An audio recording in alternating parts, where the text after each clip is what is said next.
पिछले शॉट में हमने पाथ की पावर देख ली थी एंड अब बारी है फिनाले पार्ट 2। एक फाइनल पंच के साथ साइटामा गारो को हराता तो है लेकिन उसको फिनिश ऑफ नहीं करता, जिसे देख के खुद गारो बोलता है कि तू मुझे खत्म क्यों नहीं कर देता। तो साइटामा एक डेंस फेस के साथ बोलता है कि देख, मैं ना ही किंग और तेरी तरह कॉस्ट्यूम बदल सकता हूँ, पावर अप कर सकता हूँ एंड मैं खुद को ओरिजिनली हीरो भी नहीं मानता, लेकिन फिर भी मैं काम एक हीरो का करता हूँ एंड उस बच्चे ने मुझे रिक्वेस्ट किया था कि मैं तुझे पूरा खत्म ना करूँ। ये सुन के गारो हड़बड़ाते हुए उस तरफ देखता है जहाँ पे वो बच्चा गिरा हुआ था।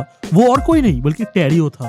गारो टेरियो को उस हालत में देख के हड़बड़ा जाता है एंड उल्टी तरफ दौड़ना शुरू करता है। थोड़ी दूर जाके गारो गिर जाता है एंड बोलता है कि मुझे मोस्ट इविल विलेन बनना था, लेकिन मैं हारा भी उससे हूँ जो खुद को एक हीरो भी नहीं मानता। एंड जिस बंदे को मैं तुम सबसे बचाना चाहता था, आज मैंने अपने हाथों से ही उसको खत्म कर दिया। एंड इसे सुनकर साइटामा बोलता है कि तुझे उसे बचाना नहीं था, तुझे सिर्फ और सिर्फ वो सपोर्ट के लिए चाहिए था। जिसे सुन के गारो साइटामा से गुस्से में बोलता है कि तुझे क्या पता, लेकिन तभी उसकी नजर जाती है साइटामा के हाथ में बंधे उस कोड की तरफ जो कि जेनोस का होता है। एंड साइटामा से पूछता है कि क्या तू भी यही कर रहा था। गारो सब कुछ समझने के बाद शॉक में चला जाता है एंड साइटामा उससे पूछता है कि अब तू क्या करेगा। एंड गारो बोलता है कि मुझे एक फेवर कर। ये बोल के गारो साइटामा को गॉड का मोस्ट पावरफुल टेक्निक उसे पास ऑन करने की मार्शल आर्ट्स उसे दिखाता है एंड खुद ही एक्सेप्ट करता है कि साइटामा ही एक ऐसा बंदा है जो कि खुद गॉड के टेक्निक को विदाउट गॉड्स हैंड अपना सकता है एंड इवन उसे सरपास भी कर सकता है। एंड गारो जैसे ही साइटामा को सारे के सारे पावर्स दिखा रहा होता है, गॉड बोलता है कि मैं तुझसे से सारे पावर्स वापस ले रहा हूँ,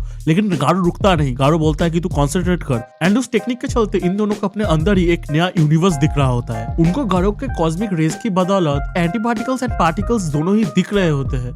जब क्लॉकवाइज एंड एंटी क्लॉकवाइज घूमने वाले ये दो सब एटॉमिक पार्टिकल्स एक दूसरे को इमिटेट करना शुरू कर देते हैं, तभी गारो बोलता है कि साइटामा अब तू जा और जाके उस फ्यूचर को हरा जिससे मैं सबसे ज्यादा डरता हूँ, क्योंकि सिर्फ तू ही है जो कि उसको हरा सकता है। एंड ये सब बोलते बोलते गारो ऐश में तब्दील हो जाता है एंड साइटामा टाइम में बैकवर्ड्स जाने लगता है। एंड इसी के साथ फिनाले पार्ट 2 यही खत्म होता है एंड अगला वीडियो होगा आफ्टर मैथ के ऊपर। तुम्हें ये पार्ट कैसा लगा वो मुझे कमेंट्स में बताना एंड अगर तुमने वन पंच मैन पढ़ रखा है तो मुझे ये बताओ कि आफ्टर मैथ में क्या क्या होने वाला है। एंड मैं तुमसे मिलता हूँ अगले शॉट के साथ, तब तक के लिए सायोनारा।